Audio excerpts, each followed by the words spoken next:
Hello, Lagos. Good afternoon. I am Sandra Ezekwesili, and these are your hard facts. Our first one for the day: 82 new COVID confirmations yesterday. Lagos had one case. Please keep limiting your movement. Wear a mask when you're out and about or when you're around people. Give them gap, keep your distance, wash and sanitize your hands as frequently as possible. Protect yourself, protect the people that you care about. Our second hard fact: COVID vaccines are available. You can get your first dose at any primary healthcare center close to you. A lot of them will expire by December, so you need to go in and get some. Now, of course, we're getting more and more vaccine doses from COVAX and other countries, so not to worry. There just may be enough for you if you want to get it. There's definitely going to be enough for the 1 million people who listen to this show. Third hard fact of the day: 11 days left before the four-person panel must submit its white paper on the NSAS panel report to the Lagos state government. The government has said that it cannot comment or take further action until after the white paper. And so, like I told you yesterday, I'm going to be counting down the days because 1 million Lagosians cannot be wrong. To listen to hard facts. They listen for things like that. We don't let the stories that you care about die. And if you witness a story or a news event that you want Lagos to know about, please call us on 01 465 7175. If you witness a story or a news event that you want Lagos to know about, call us on 01 465 7175.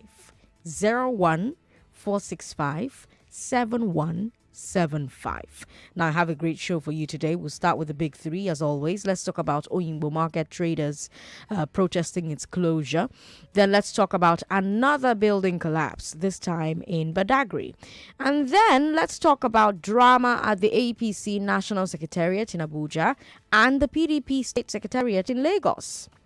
After that, we'll bring you League of Extraordinary Nigerians at 4 o'clock, and then we'll bring you Eyewitness. There's no big hard fact today because the fourth and final quarter-final match will air from 5 o'clock. That's in the I Beg to Differ tournament. Who will join Uchechukwu Golding, Tamvita Kauchik, and Emmanuel Busari in the semi-finals? Will it be Emanuela Nadi or will it be Chiagozie Obonna Ugu? Find out at 5 p.m. Expect news, business, and sports at the top of the hour every hour. But let's get started with today's big three. Like I said when I started the show today, I am Sandra Ezekwesili, and these are your hard facts. This is the Big Three. The Big Three on Hard Facts On 99.3 Nigeria Info. How should sanitation in markets be enforced? How should sanitation in markets be enforced? How should building standards be enforced? And why do the two largest political parties have problems at their headquarters? Those are your big three, Lagos. Let's talk. Our first one is the Oyingbo Market's closure and protests. The market in Ebutemeta has been closed for about 2 weeks. Market officials say that the Iyaloja General of Lagos, Folashade Tinubu-Ojo, closed the market over poor sanitation. Specifically, there's been indiscriminate dumping of refuse. She ordered the closure, reportedly gave the traders a 2-day ultimatum to clean up the place. Now, the traders claim that they've done the cleanup, but the authorities have still not reopened the market. They claim that it's because Tinubu-Ojo is also demanding a 5 million naira fine from them. Now, we're still trying to get an official response from the Iyaloja General or the Lagos State government. I'll relay it to you once we get it. But things took a new dimension yesterday because the traders started a protest.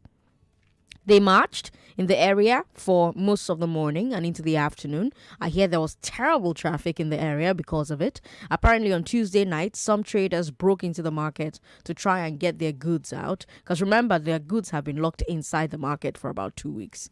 And because a lot of the traders are selling perishable goods like fruits and vegetables and tubers, by the time they got in on Tuesday, they claimed that their stuff had gone bad.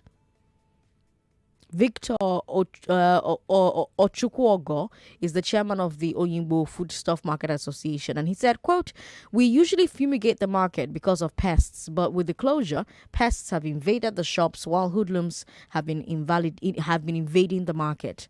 In all, about 16 million naira worth of goods were lost to the closure," end quote. That's what the chairman of the Foodstuff Market Association is saying. So, having allegedly lost 16 million naira in goods and allegedly facing an added 5 million naira fine, the Oyingbo traders took to the streets. Eventually, an official of mainland local government met with them, promised to look into their complaints. But I want us to notice something here. The traders are not disputing the fact that the market was dirty and needed a cleanup in the first place. So that means that we need to ask why. Why was the market dirty? Why were people dumping refuse anyhow in the market? Let me give you some history here. Back in 2019, Loma shut down Oyingbo Market for this same reason.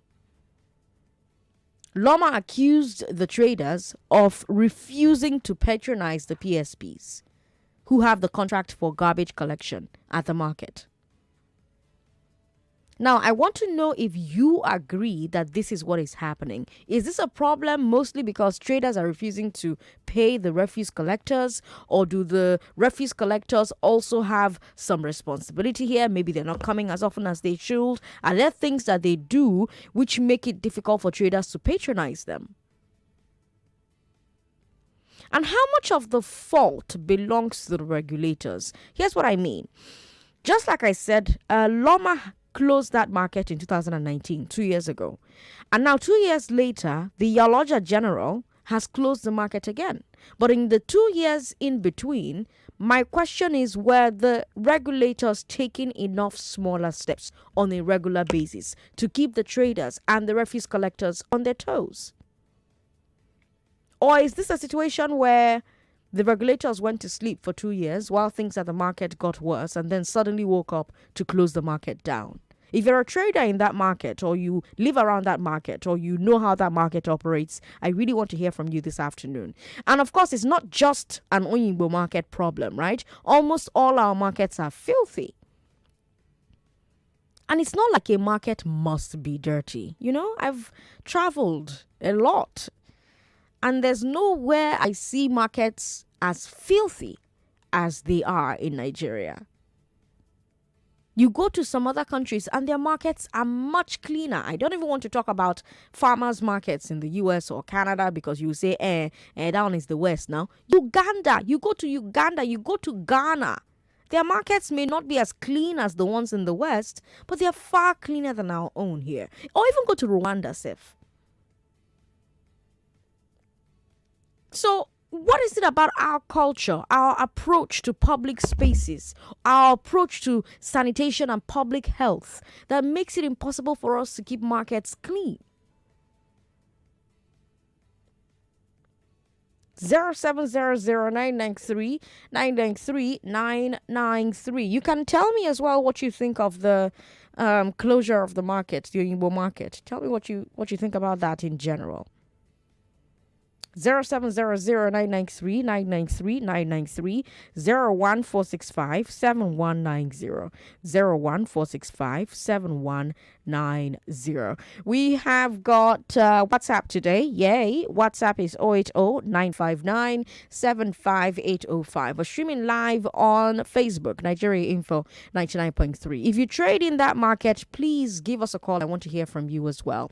Oh, yes. And we have YouTube as well. YouTube is Nigeria Info FM 99.3. Hello.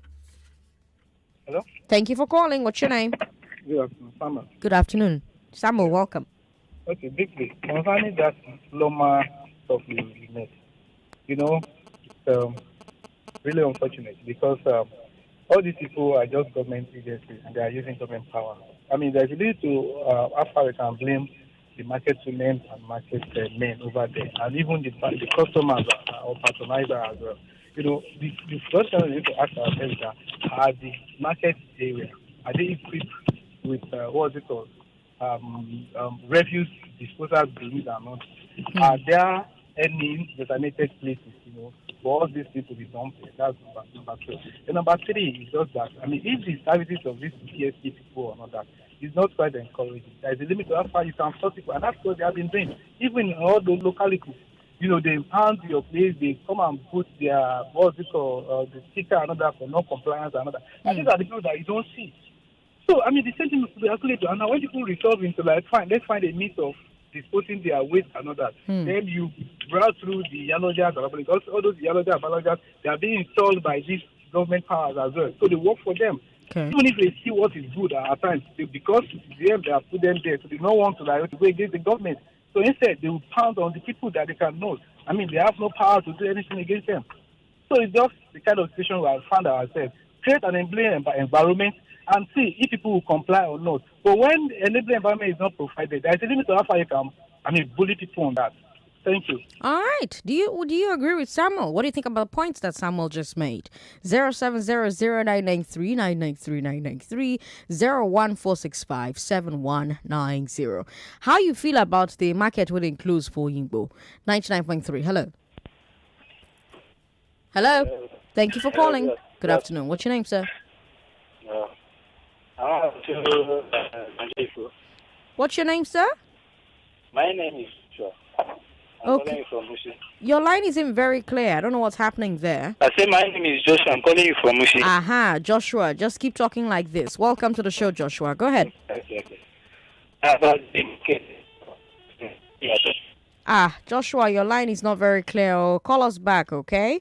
Please call us back. We're streaming live on Facebook, Nigeria Info 99.3. If you're abroad and you'd like to call into the show, call us via Skype. Skype is Nigeria Info FM. Nigeria Info FM. We've got Francis on the line. Hi, Francis. Good afternoon. Good afternoon, Francis. Welcome. Sandra, good afternoon. Good afternoon, sir. Welcome. Go ahead. Yeah. As for the Oyibo market closure, it's all about value and quality. And everything has been monetized in this side of the world. So PSP, they're using PSP to play politics. Hello? Okay. Yeah. They've been using PSP to play politics. Remember during the era of Ambode. Okay. How Ambode trying to bring them to order, and the left refuse littered all over the Lagos State. So, Sandra, you remember? Okay. I remember, yes. I'm waiting for you. It's all about politics. The people's life, the government, they are using it to play politics. They're using dirty to play politics. Is that why our markets are dirty? Yes, Sandra. In the market I find myself here, in the corridor here, the government have failed in their own part to produce a means of moving the refuse. And why we, the people, we are paying money and we are not benefiting on what we are paying for. After paying money, then they will allow the refuse littered all over the street.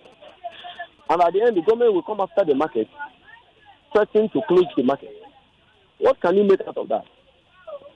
It's all about trying to exercise power on the people. But even during military era, markets were filthy. So is it really politics that is causing it? Hello? Francis, did you hear me? All right, we've lost the connection to Francis there.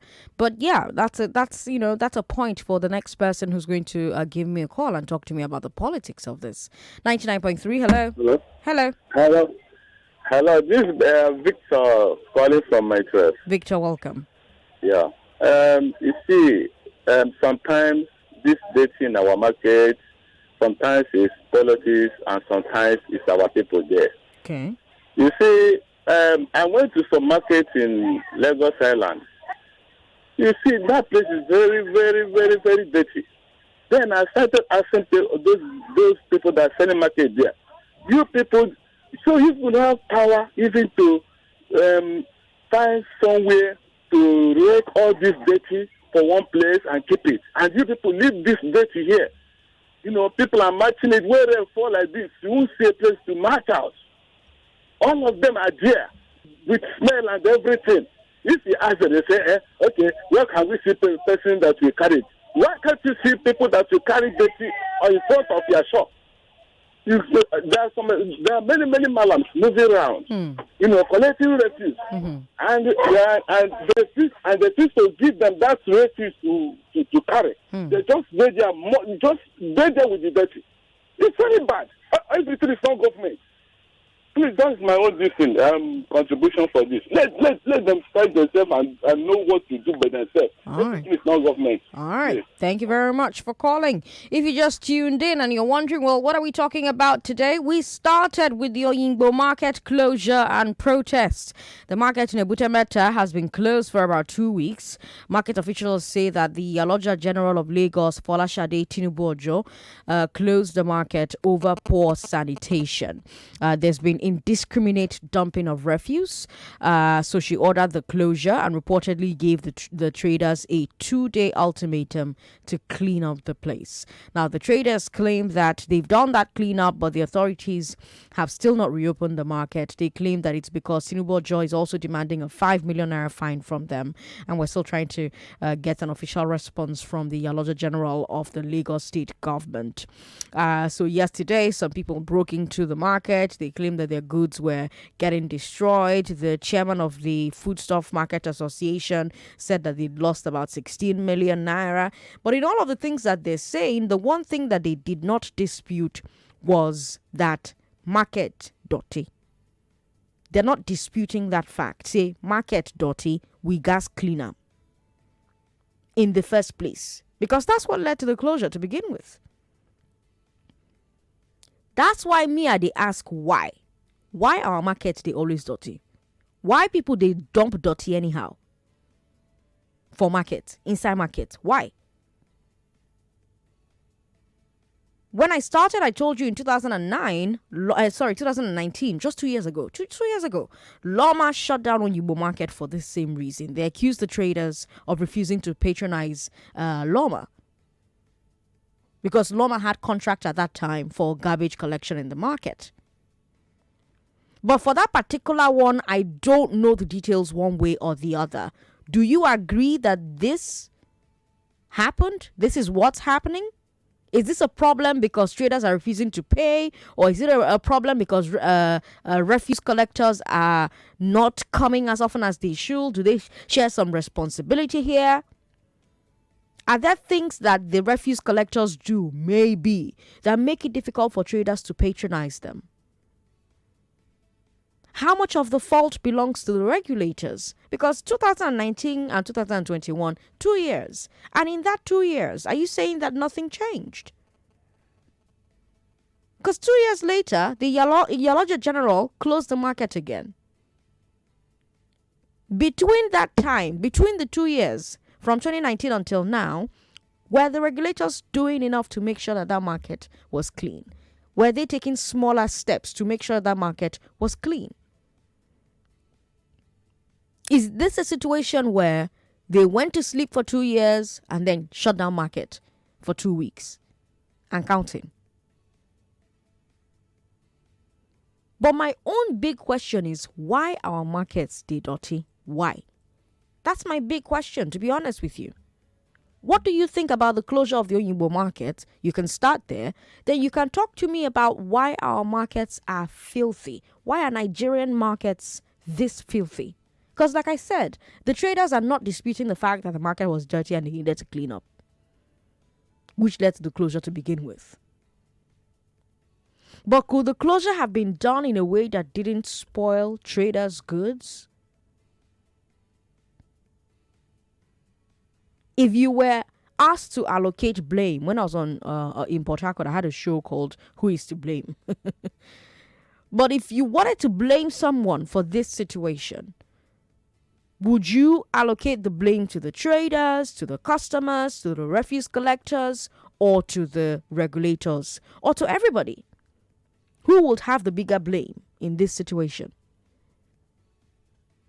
01465 for women. For men, 0700 993 993. I've got about 1 minute to give one caller before we take a break. Hello.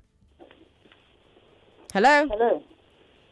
Hello, good afternoon. Good afternoon. Can you talk to me in 1 minute? We have a break coming up. What's your name? Okay, Sandra Ezekwesili is me, Noye. Nonya, welcome. We've got 1 minute for you, Nonya. Welcome. My sister, people that is causing that thing is we human beings. Now you're asking me about why is our market dirty. Our market must be dirty because they sell something that is dirty. In the sense that if somebody that sells garbage, you know that before you even see the inside of garbage, instead of all the move all those things front things are dirty. Secondly again, I'm blaming the lawman that is packing dirty. Okay. Because they are the most, because they cannot tell me that all those people don't pay dirty bills. They cannot tell me that. Do they come when they're supposed to come and pack those dirty? That is it. You will not expect a market woman to be after she sells things and pay you money. She can't see you the market. Can't go the pack the people they put inside your dirty inside all those boys that is working in Loma Moto. What are they working for? All right. Thank you for calling, Nonya. Let's take a break. When we come back, we'll keep talking. I'm Sandra Ezekwesili. Don't go away. It's finally here. The I Beg to Differ debate tournament is live on Nigeria Info. Our moderators are impeccable jurists. Our great timekeeper. I'm here to support the motion now.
Sandra Ezekwesili, we start the day by bringing you three of the biggest stories of each day, and at least 4 people are dead in another building collapse, this one in Badagry. That's our second story.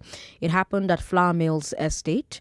The statement from Ibrahim Farinloye, the NEMA spokesperson, reads, quote, a 2-story building under construction at Flour Mills Estate collapsed at about 1 o'clock this afternoon. 5 workers were rescued alive with various degrees of injuries and taken to Catholic's Hospital at Mabong, while 4 died who were being taken to Badagry General Hospital by the police. The families and relations of the affected victims have been identified by the relations of the victims. The building is located behind a dwelling structure. Rescue operations have been concluded now. End quote. 4 dead, 5 rescued. This time it's a 2-story building that went down. I really don't know where to start with this story, to be honest with you. We've been talking about the Gerard Road collapse for weeks now. That one was a 21-story building. So a lot of our conversation has been about whether there was an approval for a building that high, whether the foundation and the pillars and other structures were strong enough for a building that high. And now we have a 2-story building. 2. How is it that we have builders that can't even put up a 2-story structure? I really want us to think about that today. Think about all the 2-story buildings going up in your neighborhood right now, in your estate right now. The ones that went up just this year alone. I live right across the street from one, and I always tell you that that particular story building in my neighborhood that I think went up too fast, where I used to live before I moved away from there, where, by the way, that landlord has still not paid me my what's in the column, my what's that fee called again, caution deposit. He's not refunded me. It's been 1 year now. I moved out November last year. It's been 1 whole year, and what's his name, Oji, Mr. Oji has still not paid me my money, but that's diverting. But ask yourselves, how many of those buildings being constructed in your estate at the moment, being constructed in your neighborhood at the moment, how many of those buildings were constructed with better due diligence than this one in Badagry?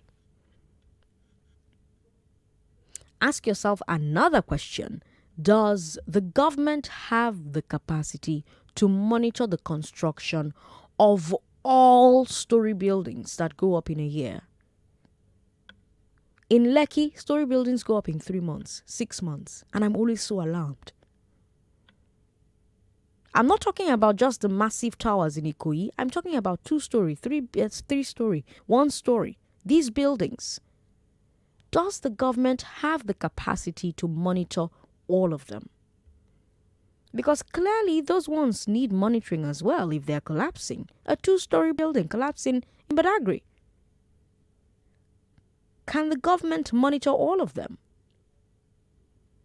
If they can't, are we doomed? Is there anything that we can do to make sure that we're not sleeping in our beds one day and the building will collapse and kill us, just like it did with the Lekki Gardens estate sometime in 2014, I believe it was? Because we've forgotten that thing happened in Lagos as well. Talk to me, Lagos, 01465 7190 0700 993 993. You can still talk to me about the market that was shut in Ebutemeta or Yimbo Market. Talk to me about that. And answer my question about why our markets are so dirty. It's not just an Oyinbo market problem. It's a Nigerian markets problem. Why are our markets so filthy? And this is not even something you can say Sena climbs. Neighboring African countries, their markets are not filthy like our markets. They're not as clean as Western markets, but they are not nearly as filthy, as in not even by a mile, as our own. So what is it about us that makes us okay with living in filth in our markets? 99.3. Hello. Hello. Thank you for calling. What's your name, ma'am? Good afternoon. Good afternoon. Let me just quickly start from the market. Okay. Yeah. Before, around 60, 70, all the market, after daily sales in the market, they call them, I will use you, and I will try to translate it. Okay. Agbale Oja. Okay. They used to come and sweep after every day daily sale. Before you come in the morning, the whole place will be clean for another day's sale. But when after 1999, they started taking market from the people. Their party member will be in charge of the market. They will just collect money for tickets. At the end of the day, they will not try to do the cleaning. You know that every Thursday, if you go to market, you won't see anything to buy until after 10 o'clock. Yet, the old place is still dirty. It's the fault of government that taking market from the real people. Okay. The market belongs to the people. But since 1999, they are taking market away for themselves, collecting money, use them to support whatever they want them to support for election. Okay. I've been in Ghana. You know, there is a market called Makala in Ghana. If you go there, the market will full. A lot of dress will be on the floor. By the after of people, as I we used to do it before in Nigeria, before the democracy come. They change everything. Everything is politics. The politician will take things for their party member, for their something that's supporting them. That is where they mess everything. On the building, because everybody is shy away to say the truth. The problem we are having in building, you see over 140 something house collapse. First of all, the cement we are using in Nigeria now is not the full quality.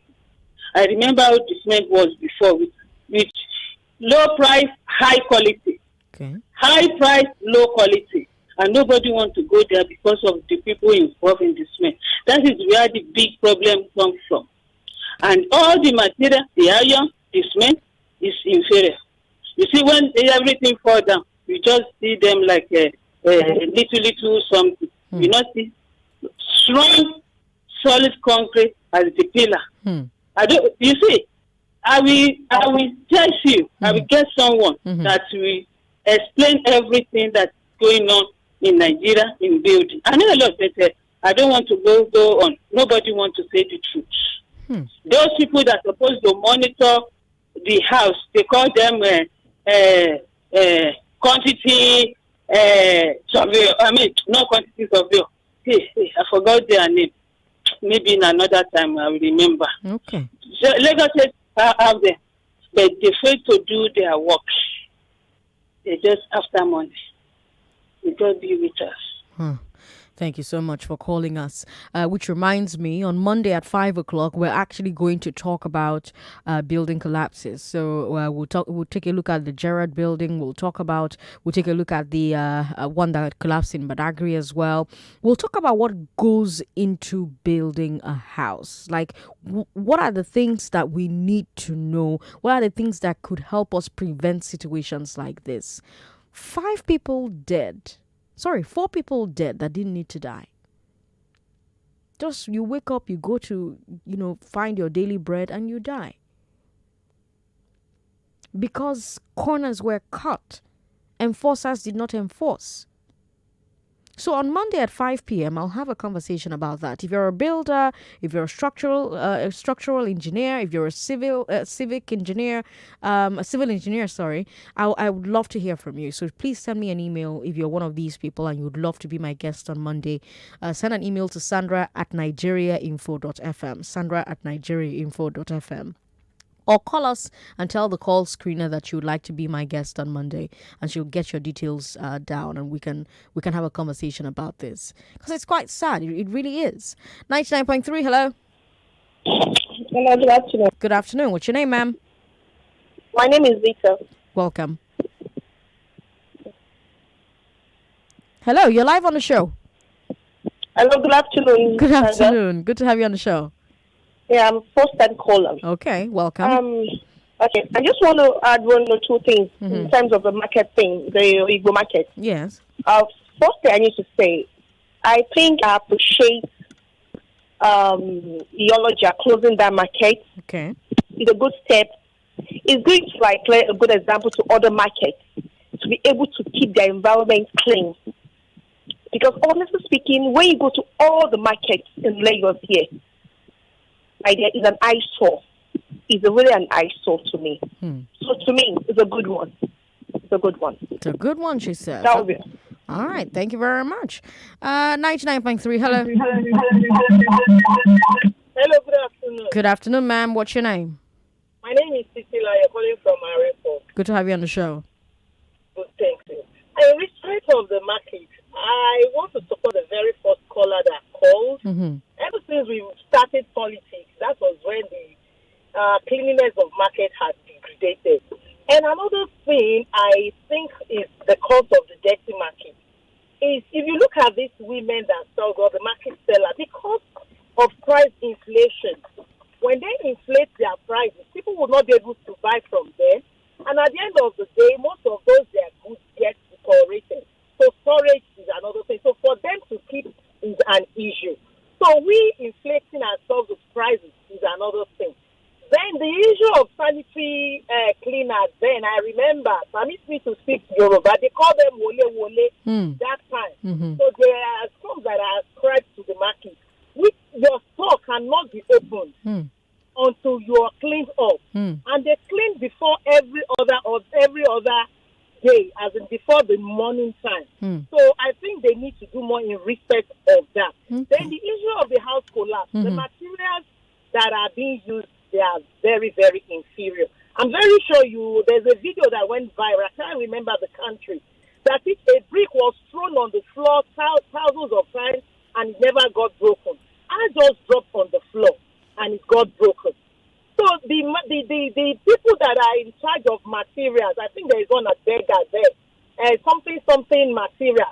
They should go out and check all of these things. They should go out and check up on all of these things. And that is why we are having casualties. So for just a two-story building to get collapsed, and just imagine the quality of materials that they have been using.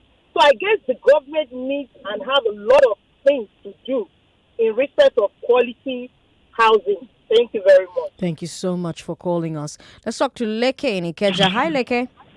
Yeah, hello. Good evening, ma'am. Good evening.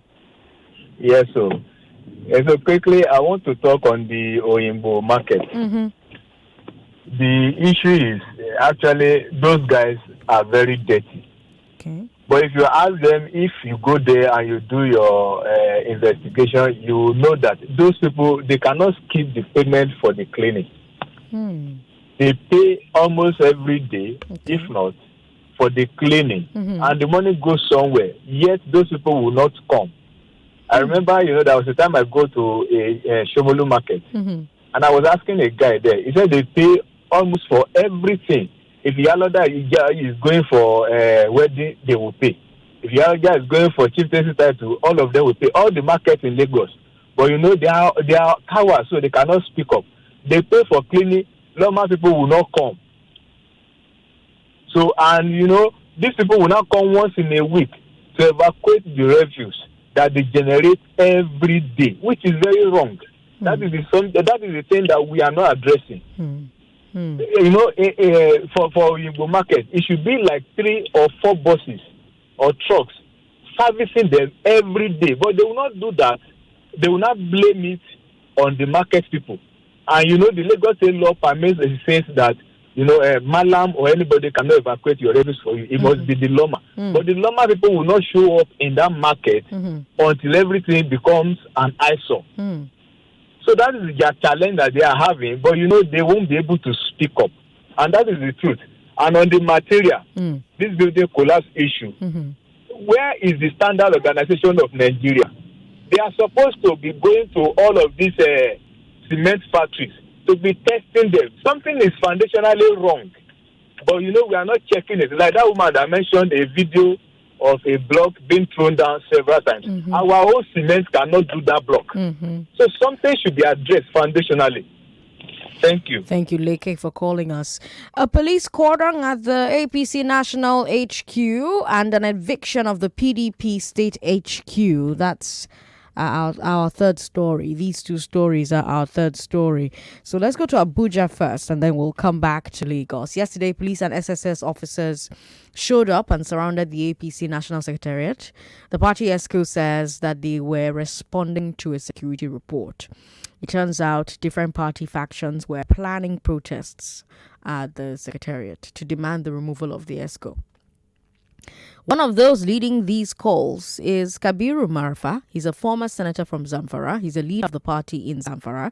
He's insisting that May Malabuni is serving illegally as party national chairman because Buni is also the governor of Yobe State. And yesterday, Marfa stated his reasons for believing this.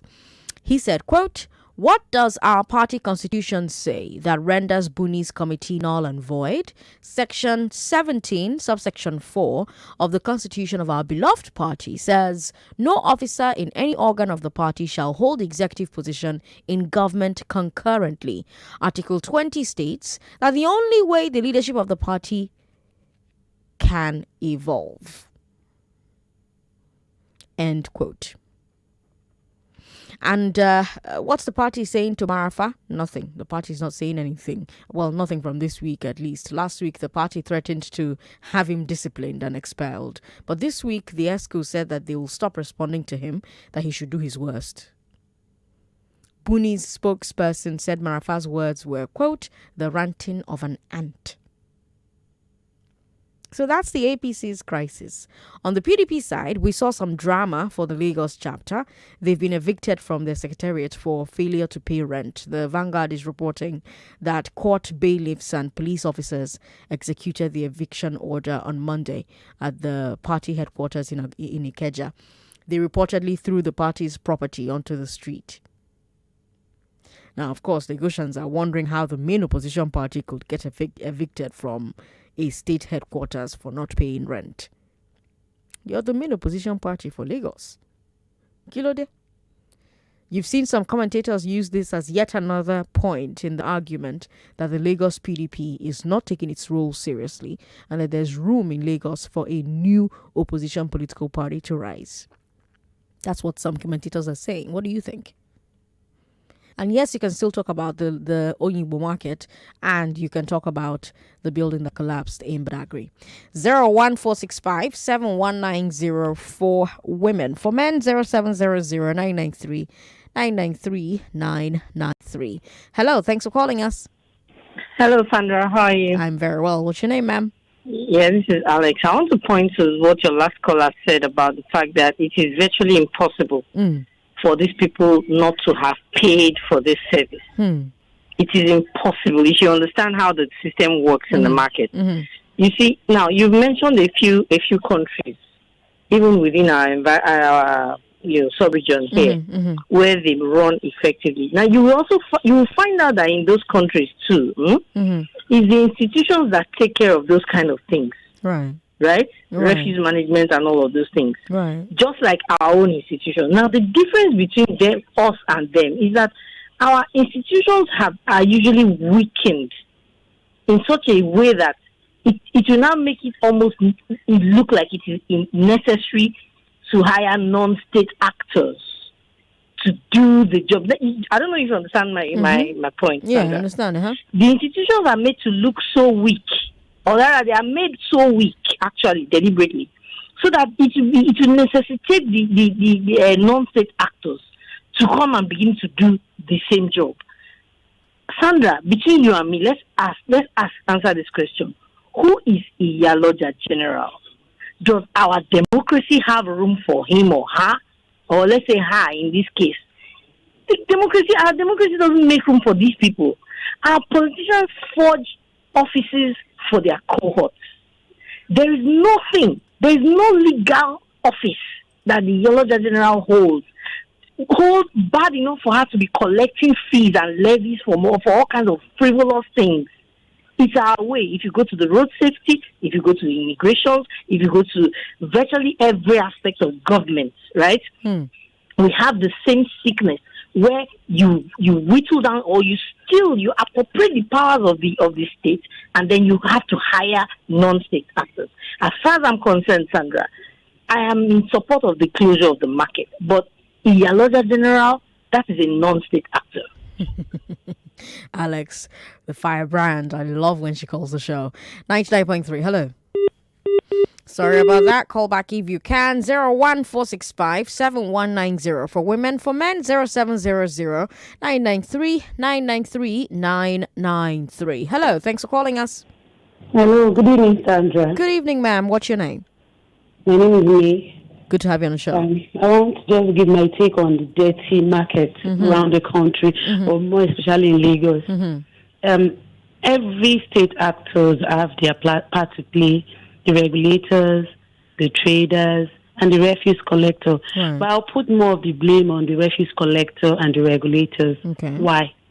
Just like when we have this sanitation, probably every Saturday, you see people come out of their houses and they clean their frontage, their gutters, and pack the refuse by the side of the road. Right. You find out that the refuse collectors don't even come to collect this dirt, and you see that after getting dry, the dirt flows back into the gutter and all over the streets. The same thing happens in the market. I went through last week, despite the fact that place was closed.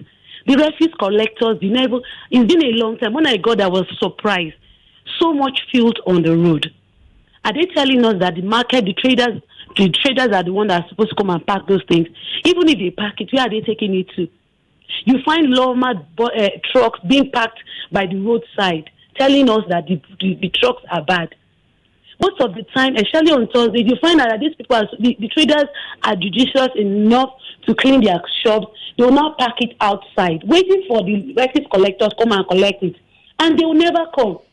They will never go to collect the dirt. Like in on the island. You see this dirt pack and stack somewhere. They won't come until everything will mess up the whole place. And they will now want to go back and start collecting money from people. I know Nigerians, when there is a law, an enforcement, they will sit up. They'll be the one collecting whatever money you want them to collect. But as Nigerians, they say, let me see what I am paying for. If I don't get value for my money, I'm not going to pay for it. And probably that's why the traders are not paying the lawman, because they will pay you, and the next 3-4 days, 1 week, 2 weeks, you're not coming to collect debt. Why would I pay for what why would I pay for what I'm not enjoying? So the debt you see all over Lagos, the debt you see. But during Fashola time, the markets were fair enough because Loma was on their toes. So the regulators and also the refuse collectors are to be blamed. All right. Thank you very much for calling. You know, this dirty market wahala, it's such a national problem. So I grew up in Port Harcourt, right? And I used to go to Adriaria Market in Aba sometimes. I used to go to Oil Mill Market in Port Harcourt as well. And they have always been filthy. Like, always. So what is it about us as a people that allows for that? Like, we don't care about our health. We don't care about the environment. Just dirty everywhere. I feel like this is a big hard fact topic. So we'll need to find some time, maybe next week or the upper week when I come back from leave, and take a look at this, bring in the stakeholders and have a proper conversation about our markets and the dirt that collects there. But let's take messages from WhatsApp before they chase me out of my studio. Yomi Williams says, Sandra, as valid as the excuse for closing down the Oyibo market might appear to be, where exactly does the Yalaja General derive such power to order the closure of the market? Is she a head of a government agency? Is her position recognized by any enabling law enacted by LAHA? What about reporting the issue of poor sanitation to relevant agencies? Has the government provided proper waste management facilities within the market? These are the relevant questions that must be answered. Yumi Williams, thank you very much. PDP were taken to court for not paying their rent, and instead of them to settle this outside court, they waited till the court evicted them. Shame on them that after just 6 years, they've squandered the whole money and can no longer pay simple rent. Go to Olabode George house. I tell you, just breakfast alone will pay this rent. All right, Kenneth from Shasha with that message. Sandra, I've not been paid. I won on your show. So for all of you who have not been paid, we're trying to ensure that we have all the data so we can pay all at once. The problem is that you send your details, we call, and the number is switched off, or you're not reachable, or there's some reason or the other why you can't be reached, why we can't confirm, or you're a duplicate account. So not to worry. If we're owing you for the monies you won on this show, you'll be paid. Let's take a break, Lagos. We'll be right back. What is good for you? Eating well, getting enough sleep, spending time with friends, and saving